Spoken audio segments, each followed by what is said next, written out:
ഈ അടുത്തൊരു പേഷ്യൻ്റ് എൻ്റെ അടുത്ത് വന്നിട്ടുണ്ടായിരുന്നു. അവർ കൗൺസിലിങ്ങിന് വേണ്ടിയിട്ടാണ് വന്നിട്ടുണ്ടായിരുന്നത്, കപ്പിൾസായിട്ട്. അപ്പോൾ വൈഫാണ് ഫസ്റ്റ് സ്റ്റാർട്ട് ചെയ്തിട്ടുണ്ടായിരുന്നത്. ഹസ്ബൻഡിനെ പുറത്തിരുത്തി ഞങ്ങൾ സംസാരിക്കുമായിരുന്നു. വലിയ പ്രായം എന്ന് പറയാനില്ല. വൈഫിനൊരു ഏകദേശം ഒരു 38-40 ഇടയിലുള്ളൊരു ഏജായിരുന്നു. ഹസ്ബൻഡിനൊരു 45-50 ഇടയിലുള്ളൊരു ഏജുമായിരുന്നു. അപ്പോൾ ഇവർ സംസാരിച്ച കാര്യങ്ങളൊക്കെ പറഞ്ഞ് അപ്പോൾ ഇവർ പറയുന്നത് എന്താണെന്ന് വെച്ചാൽ, ഭാര്യ ഭയങ്കര സങ്കടത്തോടു കൂടെയാണ് പറയുന്നത്, ഡോക്ടറെ എന്നെ ഭയങ്കര ജീവനായിരുന്നു എൻ്റെ ഹസ്ബൻഡിന്. എനിക്കറിയാം ഇപ്പോഴും ആണ് എന്നുള്ളത്, പക്ഷെ എന്താണ് മാറിയത് എന്നുള്ളത് എനിക്കറിയില്ല. ഞങ്ങൾ തമ്മിൽ ഒരിക്കൽ പോലും വഴക്ക് എന്ന് പറയുന്ന സാധനം ഉണ്ടായാൽ പോലും അത് പെട്ടെന്ന് സോൾവ് ചെയ്യുന്ന ഒരാളായിരുന്നു.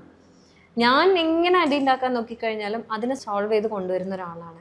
പക്ഷെ ഇപ്പോൾ കുറച്ച് കാലമായിട്ട് എന്താണെന്നറിയില്ല, എന്നോട് അത്രയും സ്നേഹത്തിൽ സംസാരിക്കുന്ന, എന്നോട് ഒരിക്കൽ പോലും മോശമായിട്ട് പെരുമാറാത്ത, ഒരിക്കൽ പോലും മോശമായിട്ട് സംസാരിക്കാത്ത ഒരാൾക്ക് പെട്ടെന്നൊരു ദിവസം ഒരു കുറച്ച് കാലമായിട്ടുള്ളൊരു മാറ്റമാണിത്. എന്നോട് സംസാരിക്കുന്നില്ല, എന്നോട് നേരെ മിണ്ടുന്നില്ല. പ്രവാസിയാണ് ഹസ്ബൻഡ്. ഫോണിലൂടെ ആണെങ്കിൽ ഞങ്ങൾ ഒരുപാട് സംസാരിക്കുന്നുണ്ട്, ഒരുപാട് സ്നേഹവും കാര്യങ്ങളൊക്കെ പറഞ്ഞ് പങ്കുവെക്കുന്നൊക്കെ ഉണ്ട്.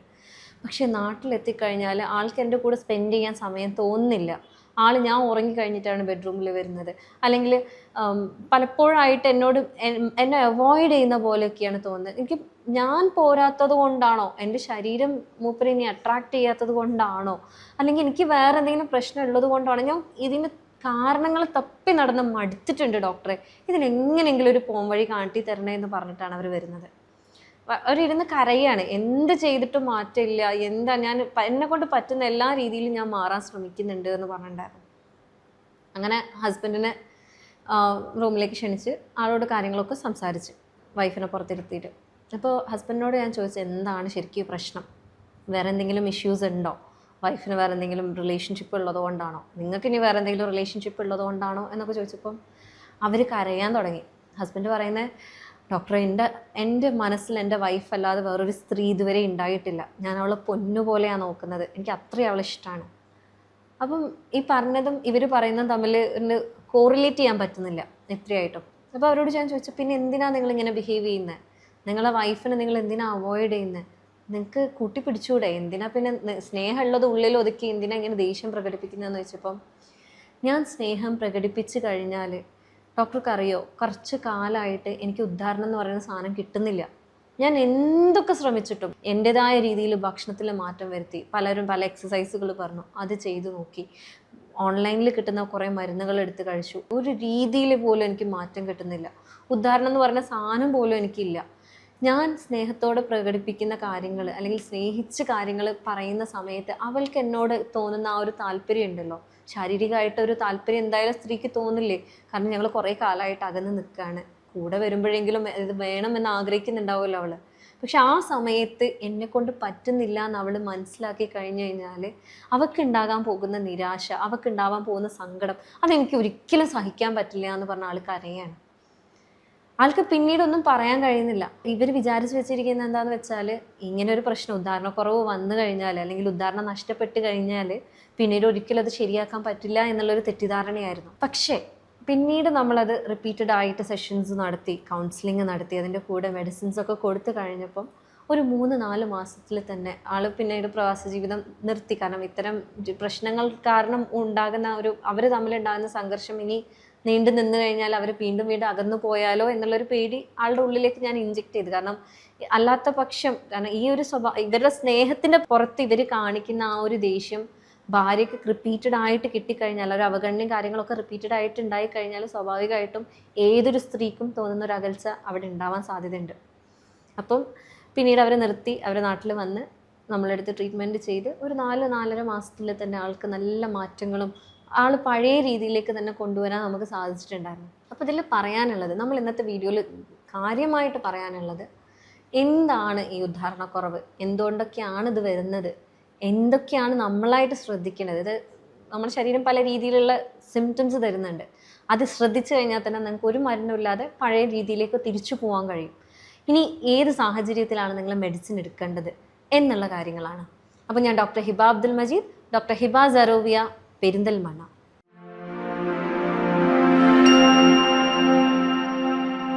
അപ്പോൾ ഇതിൽ ആദ്യം തന്നെ പറയാനുള്ളത്, ഉദ്ധാരണക്കുറവ് എന്താണെന്നുള്ളത് മിക്ക ആളുകൾക്കും അറിയാം. അതായത് നിങ്ങൾക്ക് ആഗ്രഹിക്കുന്ന സമയത്ത് ഒന്നെങ്കിൽ നിങ്ങൾക്ക് കറക്റ്റ് ഉദ്ധരിക്കുന്നില്ല, അല്ലെങ്കിൽ നിങ്ങൾ ഉദ്ധരിച്ചിട്ടുണ്ടെങ്കിൽ പോലും നിങ്ങൾ ബന്ധപ്പെടുന്ന ടൈമിൽ ഇടയിൽ വെച്ചിട്ട് നിങ്ങൾക്ക് ഉദ്ധാരണം നഷ്ടപ്പെടുകയാണ്. പലപ്പോഴും പല ആളുകൾ പറയാറുണ്ട്, ഉദ്ധാരണം ഉണ്ട് ഡോക്ടറെ, പക്ഷേ ആവശ്യത്തിനുള്ള സ്ട്രെങ്ത് ഇല്ല. ചിലപ്പോൾ ഞങ്ങൾക്ക് എൻ്റർ ചെയ്യാൻ ബുദ്ധിമുട്ടുണ്ടാവാറുണ്ട്. ചില ആളുകൾക്ക് എൻ്റർ ചെയ്ത് കഴിഞ്ഞ് കഴിഞ്ഞാലും അത് ബലം പോരാത്തതുകൊണ്ട് ഇവർക്ക് പുരുഷന് അതിൽ ശാരീരിക സുഖം കിട്ടുന്നുണ്ടെങ്കിൽ പോലും സ്ത്രീക്ക് അത് എൻ്റർ ചെയ്തത് പോലും ഫീൽ ചെയ്യുന്നില്ല എന്നുള്ളൊരവസ്ഥ. അതേപോലെ തന്നെ ചില ആളുകൾ പറയാറുണ്ട്, എനിക്ക് ഉദ്ധാരണം ഉണ്ട്, ഞാൻ വൈഫിൻ്റെ അടുത്ത് എത്തുമ്പോൾ എനിക്ക് ഉദ്ധാരണം നഷ്ടപ്പെടുന്നുണ്ട്, അല്ലെങ്കിൽ ഞങ്ങൾ ഫോർപ്ലേൻ്റെ സമയത്ത് ഉദ്ധാരണം നഷ്ടപ്പെടുന്നുണ്ട്, എൻ്റർ ചെയ്യാൻ പറ്റാത്തൊരവസ്ഥയിൽ ഞാൻ നാണം കെട്ട് പോകാറുണ്ട് എന്ന് പറയാറുണ്ട്. അപ്പോൾ ഇത്തരം സിംറ്റംസ് ഒക്കെയാണ് സാധാരണഗതിയിൽ ഒരു ED ഇറക്ടൈൽ ഡിസ്ഫങ്ഷനിൽ കാര്യമായിട്ട് കണ്ടുവരാറുള്ളത്. അപ്പോൾ എന്തുകൊണ്ടാണ് ഇങ്ങനൊരു പ്രശ്നം വരുന്നതെന്നുണ്ടെങ്കിൽ അതിൽ പ്രധാന വില്ലൻ, അതിൽ മെയിൻ റോൾ കളിക്കുന്നത് നിങ്ങളെ മനസ്സാണ്. നിങ്ങളുടെ മനസ്സിൽ നിങ്ങൾ ഉണ്ടാക്കി വെക്കുന്ന സ്ട്രെസ്സാണ്. ചിലപ്പോൾ നിങ്ങളായിരിക്കില്ല, നിങ്ങളുടെ ചുറ്റുപാടുകൾ നിങ്ങൾക്ക് തരുന്ന സ്ട്രെസ്സാണ്. സ്വാഭാവികമായിട്ടും ഒന്ന് ഫാമിലി സ്ട്രെസ്സ്, ചിലപ്പോൾ നിങ്ങളെ ഫാമിലി ആയിട്ട്, അതായത് നിങ്ങളെ പേരൻസ് ആയിട്ടോ നിങ്ങളെ സിബ്ലിങ്സ് ഒക്കെ ആയിട്ട് ഉണ്ടാകുന്ന സ്ട്രെസ്സ് നിങ്ങളെ ബെഡ്റൂമിൽ അത് ബാധിക്കാറുണ്ട്. ചിലപ്പോൾ വൈഫുമായിട്ട് എപ്പോഴും അടിയാണ്, എന്ത് കാര്യം ഉണ്ടെങ്കിലും അവരുമായിട്ട് ഞാൻ എപ്പോഴും വഴക്കിട്ടുകൊണ്ടാണ്, എനിക്ക് വീട്ടിൽ വരുന്നേ ഇഷ്ടമല്ല, എനിക്ക് എപ്പോഴും ഞാൻ പുറത്ത് പോകാനാണ് ശ്രമിക്കാറുള്ളത് എന്ന് പറയുന്ന ആളുകളുണ്ട്. അവർക്ക് സ്വാഭാവികമായിട്ടും മാനസികമായിട്ട് ഇവരോട് എന്തെങ്കിലും വെറുപ്പുകൾ വരാനുള്ള ചാൻസസും അതുകൊണ്ട് തന്നെ ഈ ഒരു ഉദ്ധാരണം നഷ്ടപ്പെടാനുള്ള ചാൻസസും ഉണ്ട്. അതേപോലെ തന്നെ മറ്റൊന്നാണ് വർക്ക് പ്രഷർ എന്ന് പറയുന്നത്. ഇപ്പം വർക്ക് ഫ്രം ഹോം നല്ല രീതിയിൽ പ്രൊമോട്ടഡ് ആയതുകൊണ്ട് തന്നെ പല രീതിയിലും അതൊരു വലിയ ഘടകമായിട്ട് തന്നെ നിൽക്കുന്നുണ്ട്. അതായത് ആ ഒരു വീട്ടിൽ എപ്പോഴും പ്രഷറിൽ നിൽക്കുന്ന ഒരവസ്ഥ, അല്ലെങ്കിൽ നിങ്ങളുടെ സ്ഥാപനത്തിലുള്ള വർക്ക് സ്ട്രെസ്സ് തിരിച്ച് വീട്ടിലേക്ക് കൊണ്ടുവന്ന് അവിടെയും ഇതിൻ്റെ കുറിച്ച് ആലോചിച്ചിട്ടും പറഞ്ഞിട്ടും, അല്ലെങ്കിൽ ബെഡ്റൂമിൽ പോലും അയ്യോ ഇനിയിപ്പോൾ നാളെ ഞാൻ എന്താ ചെയ്യുക, ഇനി എങ്ങനെയാണ് ഞാൻ ഇതിനെ ഫേസ് ചെയ്യാൻ പോകുന്നത്, എന്താ പ്രശ്നം, എന്താ ആക്കാൻ പോകുന്നത് എന്നുള്ള രീതിയിൽ ദിവസങ്ങളോളം നിങ്ങൾ നിൽക്കുന്നുണ്ട് എന്നുണ്ടെങ്കിൽ സ്വാഭാവികമായിട്ടും നിങ്ങളുടെ ശരീരത്തിൽ ഉദ്ധാരണക്കുറവ് ഉണ്ടാകാനുള്ള എല്ലാ ചാൻസസും ഉണ്ട്. അപ്പോൾ നിങ്ങൾക്കറിയാം, ഉദ്ധാരണക്കുറവ് ഉണ്ടാകുന്നതിൻ്റെ മെയിൻ കാരണം എന്ന് പറയുന്നത് ആ ഭാഗത്തേക്കുള്ള രക്തയോട്ടം, ലിംഗത്തിലേക്കുള്ള രക്തയോട്ടം കറക്റ്റ് അല്ലാത്തത് കൊണ്ട് തന്നെയാണ്. അപ്പോൾ ഈ രക്തയോട്ടം കറക്റ്റ് അല്ലാണ്ടിരിക്കാനുള്ള വലിയൊരു ഘടകമാണ് അവിടെ പല രീതിയിലുള്ള ബ്ലോക്കുകൾ വരിക എന്നുള്ളത്. അതായത് നിങ്ങളുടെ രക്തധമനികളിൽ ഒരുപാട് രീതിയിലുള്ള ബ്ലോക്കുകൾ വരിക എന്നുള്ളത്. അപ്പം പലപ്പോഴായിട്ട് മാനസിക ഫാക്ടർ എന്ന് പറയുന്നത് വളരെ പ്രോമിനൻ്റ് ആയിട്ട് നമ്മൾ കാണാറുണ്ട്.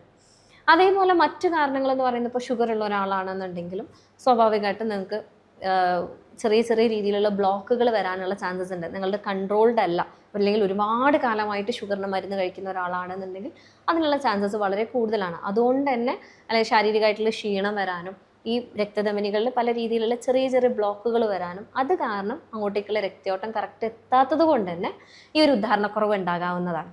അതേപോലെ തന്നെ നിങ്ങൾക്ക് ഭയങ്കരമായിട്ട് പ്രഷർ ഉള്ള ഒരാളാണ്, കൊളസ്ട്രോൾ ഉള്ള ഒരാളാണ്, യൂറിക് ആസിഡ് ഉള്ള ഒരാളാണ്, അതെറോസ്ക്ലീറോസിസ് എന്ന് പറയുന്ന, അതായത് നിങ്ങൾക്ക് ബ്ലോക്കുകളുള്ള ആളുകൾക്കും ഇത്തരം രീതിയിലുള്ള പ്രശ്നങ്ങൾ ഉണ്ടാവാറുണ്ട്.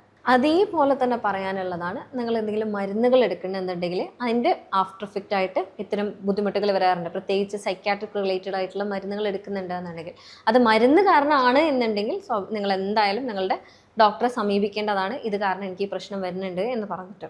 അതേപോലെ മറ്റു കാരണങ്ങൾ എന്ന് പറയുന്നത്, ഇപ്പോൾ നിങ്ങൾ നന്നായിട്ട് സ്മോക്ക് ചെയ്യാറുണ്ട്, അല്ലെങ്കിൽ നല്ല രീതിയിൽ ആൽക്കഹോൾ കഴിക്കാറുണ്ട്, അല്ലെങ്കിൽ ചിലപ്പോൾ 1 or 2 ഉള്ളൂ, ഇടയ്ക്കേ ഉള്ളൂ, ദിവസം ഒരു പെഗ്ഗേ ഉള്ളൂ എന്ന് പറയുന്ന ആളുകളുണ്ട്.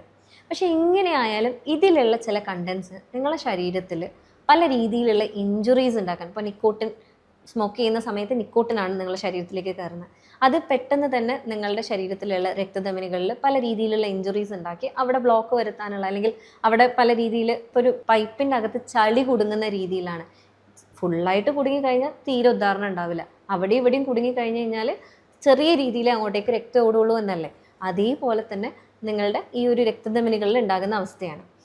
അതേപോലെ തന്നെ മറ്റൊരു കാരണം എന്ന് പറയുന്നത് അമിതവണ്ണാണ്. ഇതും ഈ പറഞ്ഞ പോലെ ഫാറ്റ് ഡെപ്പോസിറ്റ്സ് വളരെ കൂടുതലുള്ളത് കൊണ്ട് തന്നെ കറക്റ്റ് സർക്കുലേഷൻ നടക്കാനുള്ള സാധ്യതകൾ കുറവാണ്.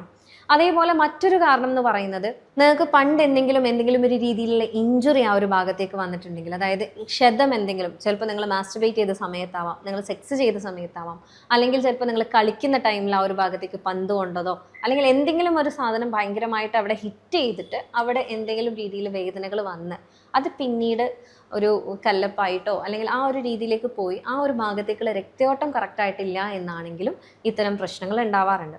ഇതൊക്കെ ട്രീറ്റ്മെൻറ്റ് ചെയ്താൽ മാറ്റാവുന്നതാണ് കേട്ടോ. അതും കൂടെ പ്രത്യേകം ഞാൻ പറയണം. കാരണം ചില ആളുകളുണ്ട്, അയ്യോ ഇതിന് ഞാൻ എന്താ ചെയ്യുക, എൻ്റെ ജീവിതം പോയി, ഇത് കാരണം കല്യാണം പോലും കഴിക്കാൻ പേടിക്കുന്ന ഒരുപാട് ആളുകളുണ്ട്. പിന്നെ ഇതിൽ പറയാനുള്ളത് വൈറ്റമിൻ ഡിയുടെ കുറവാണ്. ഇത് വലിയൊരു ഫാക്ടറാണ്.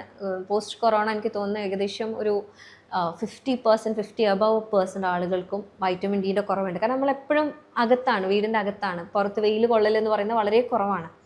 അപ്പോൾ അതേപോലെ ചില ആളുകളിൽ പുറത്ത് വെയിൽ കൊണ്ടാലും വൈറ്റമിൻ ഡി കുറയാറുണ്ട്. അപ്പോൾ അത് കാരണം നോക്കി അതിനെ ട്രീറ്റ്മെൻറ്റ് ചെയ്യുക എന്നുള്ളത് വളരെ ഇമ്പോർട്ടൻ്റ് ആണ്. അപ്പോൾ ഇതിലിനി പ്രധാനമായിട്ട് ഞാൻ പറയാൻ ആഗ്രഹിക്കുന്നത്, നിങ്ങൾക്ക് ഈ ഉദാഹരണക്കുറവ് ഉണ്ട് എന്നുണ്ടെങ്കിൽ നിങ്ങൾ എങ്ങനെയാണ് അല്ലെങ്കിൽ എന്താണ് നിങ്ങൾ കഴിക്കാൻ പാടില്ലാത്ത ഭക്ഷണങ്ങൾ എന്നുള്ളതാണ്.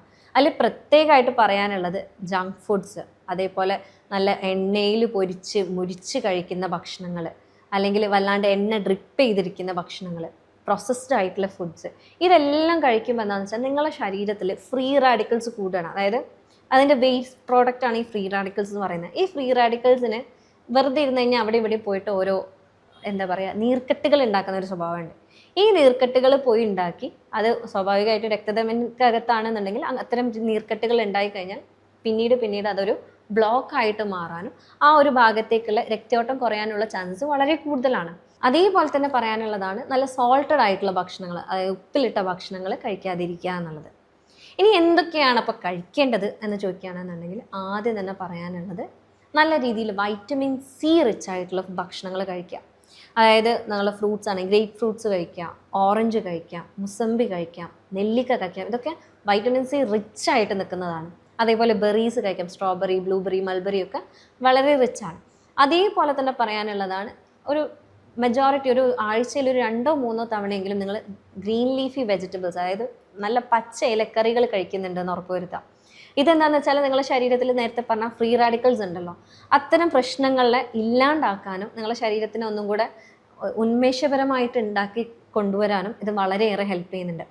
അതേപോലെ തന്നെയാണ് സീഡ്സ്, നമ്മളെ പംകിൻ സീഡ്, മത്തൻ്റെ കുരു, ബത്തക്കൻ്റെ കുരു, അല്ലെങ്കിൽ നമ്മളെ തണ്ണീർമത്തൻ്റെ കുരു ഒക്കെ നമ്മൾ വെറുതെ തുപ്പിക്കളയുന്നതാണ്.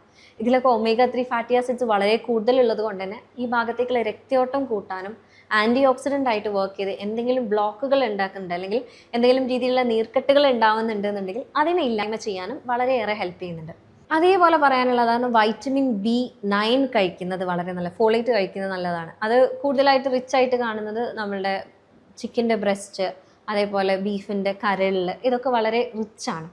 അതേപോലെ തന്നെ കഴിക്കുകയാണെന്നുണ്ടെങ്കിൽ വൈറ്റമിൻ B3 ആണ്. B3 കഴിക്കുമ്പോൾ എന്താണെന്ന് വെച്ചാൽ നിങ്ങളുടെ ഹൃദയത്തിൻ്റെ വാൽവുകൾക്കാണെങ്കിലും അല്ലെങ്കിൽ ആ ഒരു രക്തധമനികൾക്കാണെങ്കിലും ഹാർട്ട് അറ്റാക്ക് പോലെയുള്ള രോഗങ്ങൾ വരുന്നതിൽ കുറയ്ക്കാനും, അതേപോലെ തന്നെ നിങ്ങളുടെ ഉടനീളം ശരീരത്തിലുള്ള എല്ലാ സ്മോൾ ആയിട്ടുള്ള രക്തധമനികളിൽ പോലും ബ്ലോക്കുകൾ വരാൻ ചാൻസ് ഉണ്ടെന്നുണ്ടെങ്കിൽ അതിനെ ഇല്ലായ്മ ചെയ്യാൻ നല്ല രീതിയിൽ ഹെൽപ്പ് ചെയ്യുന്ന ഒരു വൈറ്റമിനാണ്. അപ്പോൾ വൈറ്റമിൻ B3 റിച്ച് ആയിട്ടുള്ളതെന്ന് പറയുന്നത് നമ്മളുടെ ഹോൾ ഗ്രെയിൻസ്, അതേപോലെ മത്തൻ്റെ കുരു, ചണവിത്ത്, അതേപോലെ പറയാനാണെങ്കിൽ വീറ്റ്, അതേപോലെ റെഡ് മീറ്റ് ഒക്കെ വൈറ്റമിൻ B3 വളരെ റിച്ചാണ്. ഇനി ചില ആളുകൾ പറയാറുണ്ട്, നിങ്ങളും കേട്ടിട്ടുണ്ടാവും, ടെസ്റ്റോസ്ട്രോൺ വേഗം പോയി ചെക്ക് ചെയ്യുന്ന ആളുകളുണ്ട്. അതായത് ഉദാഹരണക്കുറവുണ്ടെന്നുണ്ടെങ്കിൽ ആദ്യം പോയി ടെസ്റ്റോസ്ട്രോൺ ചെക്ക് ചെയ്യും, അത് കുറഞ്ഞിട്ടാണോ ഈ പ്രശ്നം എന്നുള്ളത്. പക്ഷേ ഇങ്ങനെ ചെയ്തിട്ട് അവർ ടെസ്റ്റോസ്ട്രോൺ സപ്ലിമെൻറ്റ്സ് എടുക്കാറുണ്ട്, അല്ലെങ്കിൽ ടെസ്റ്റോസ്ട്രോൺ തന്നെ ഡയറക്റ്റ് എടുക്കാൻ വേണ്ടി ശ്രമിക്കാറുണ്ട്. ഡോക്ടേഴ്സിൻ്റെ നിർദ്ദേശപ്രകാരമൊക്കെ തന്നെയാണ്, എങ്കിൽ പോലും ചിലർ അതില്ലാണ്ട് ചെയ്യാറുണ്ട്. പക്ഷേ അത്തരം രീതിയിൽ ചെയ്ത് നിങ്ങളുടെ ശരീരത്തിൽ ഹൈ ടെസ്റ്റോസ്ട്രോൺ ഉണ്ടെന്നുണ്ടെങ്കിൽ, ആവശ്യത്തിൽ കമ്മിങ് ഉണ്ടെന്നുണ്ടെങ്കിൽ അതും നിങ്ങൾക്കൊരു പ്രശ്നമാണ്. കാരണം അത് കാരണവും ഈ പറയുന്ന ഉദാഹരണക്കുറവാണെങ്കിലും ലോ ലിബിഡോ ആണെങ്കിലും ഉണ്ടാകാനുള്ള ചാൻസസ് കൂടുതലാണ്. അപ്പോൾ എപ്പോഴും നിങ്ങൾ ടെസ്റ്റോസ്ട്രോണിന് വേണ്ടിയിട്ട് സപ്ലിമെൻ്റ് എടുക്കുകയാണെങ്കിലും അല്ലെങ്കിൽ അതിനെന്തെങ്കിലും ട്രീറ്റ്മെൻറ്റ്സ് അല്ലാത്ത രീതിയിൽ ഡോക്ടറെ കാണിക്കാണ്ടാണ് എടുക്കുന്നതെന്നുണ്ടെങ്കിൽ അതെന്തായാലും ശ്രദ്ധിക്കേണ്ടതുണ്ട്. അതേപോലെ പറയാനുള്ളത് മാസ്റ്റുർബേഷൻ സ്ഥിരമായിട്ട് ഓവറായിട്ട് നിങ്ങൾ ചെയ്യാറുണ്ട് എന്നുണ്ടെങ്കിൽ അത് സ്വാഭാവികമായിട്ടും നിങ്ങളൊരു ഉദാഹരണക്കുറവിലേക്ക് എത്തിക്കാനുള്ള ചാൻസസ് വളരെ കൂടുതലാണ്. സോ ഇതിൽ കാര്യമായിട്ട് പറയാനുള്ളത്, നമ്മളിത് ഒരിക്കലും മാറില്ല എന്ന് വിചാരിക്കുന്ന ഒരു രോഗമാണ്. അതായത് പല ആളുകളും ഇത് എങ്ങനെ നോക്കിയിട്ട് മാറുന്നില്ല എന്ന് പരാതി പറയുന്നതാണ്. പക്ഷേ ഇതിന് കറക്റ്റായിട്ട് ഇതിനൊരു കാരണം ഉണ്ട് എന്നുണ്ടെങ്കിൽ, ഇപ്പോൾ ചില കേസുകളിൽ നിങ്ങളുടെ ശരീരം തന്നെ നിങ്ങൾക്കൊരു ഉദാഹരണം തരുന്നതാണ്, അതായത് ഒരു വാർണിംഗ് തരുന്നതാണ്, മോർണിംഗ് ഇറക്ഷൻ ഇല്ല എന്നാണെന്നുണ്ടെങ്കിൽ ഭാവിയിൽ നിങ്ങൾക്ക് പ്രശ്നം വരാൻ ചാൻസ് ഉണ്ട്, നോക്കിക്കോ, നിങ്ങൾ ഫുഡ് ഹാബിറ്റ്സ് ആണെങ്കിലും നിങ്ങളുടെ എക്സസൈസ് ആണെങ്കിലും നിങ്ങളുടെ വെയിൽ കൊള്ളലാണെങ്കിലും നിങ്ങൾ ഉറക്കമാണെങ്കിലും ഇത് നിർബന്ധമായിട്ട് നിങ്ങൾ ശ്രദ്ധിക്കണം. അല്ലെങ്കിൽ നാളെ ഉദാഹരണക്കുറവ് വരാൻ ചാൻസ് ഉണ്ട് എന്ന് നിങ്ങളുടെ ബോഡി തന്നെ എത്രയോ മുന്നേ നിങ്ങൾക്ക് വാർണിങ്സ് തരുന്നുണ്ട്. പക്ഷെ അത് ശ്രദ്ധിക്കാതെ നിങ്ങൾ പിന്നീട് മോർണിംഗ് ഇറക്ഷൻ എന്ന് പറയുന്നത് നിങ്ങൾ രാവിലെ ബന്ധപ്പെടണം എന്നില്ല. രാവിലെ എണീറ്റ ഉടനെ മൂത്രം ഒഴിക്കുന്നവരെ ഉണ്ടാകുന്ന ആ ഒരു മോർണിംഗ് ഹുഡ് എന്ന് പറയും ചിലർ, ആ ഒരു സമയത്ത് ഉണ്ടാകുന്ന ഉദാഹരണത്തിനെയാണ്. അത് നല്ല രീതിയിൽ സ്ട്രോങ് ആയിട്ട് എല്ലാ ആളുകൾക്കും ഉണ്ടാവാറുണ്ട്, എല്ലാ പുരുഷന്മാരിലും ഉണ്ടാകാറുണ്ട്. അപ്പോൾ അതില്ല എന്നാണെന്നുണ്ടെങ്കിൽ എവിടെയോ എന്തോ പ്രശ്നമുണ്ട് എന്നുള്ളത് നിങ്ങൾ നേരത്തെ മനസ്സിലാക്കി അതിനനുസരിച്ച് നിങ്ങളുടെ റൂട്ടീനിൽ തന്നെ നിങ്ങളൊരു ചേഞ്ച് വരുത്തുകയാണെന്നുണ്ടെങ്കിൽ ഒരു ഇൻ്റർവെൻഷനോ ഒരു മരുന്നും ഇല്ലാതെ തന്നെ നിങ്ങൾക്ക് നാച്ചുറലായിട്ട് തിരിച്ച് നിങ്ങൾ ഉദാഹരണത്തിന് ബാക്ക് ടു നോർമൽ കൊണ്ടുവരാവുന്നതാണ്. അപ്പം നിങ്ങൾ ഇനി ശ്രദ്ധിക്കേണ്ടത്, നിങ്ങൾക്ക് ഇതൊക്കെ ചെയ്തിട്ട് മാറ്റമില്ല എന്നാണെങ്കിൽ നിർബന്ധമായിട്ടും ഒരു ഡോക്ടറെ കൺസൾട്ട് ചെയ്തിട്ട് കറക്റ്റായിട്ടുള്ളൊരു ട്രീറ്റ്മെൻറ്റ് എടുക്കുക എന്നുള്ളതാണ്. നിങ്ങൾക്ക് കൂടുതൽ ഡീറ്റെയിൽസ് അറിയാൻ ആഗ്രഹിക്കുന്നുണ്ട് എന്നുണ്ടെങ്കിൽ താഴെ കൊടുത്തിരിക്കുന്ന നമ്പറിൽ എന്നെ കോൺടാക്റ്റ് ചെയ്യാവുന്നതാണ്.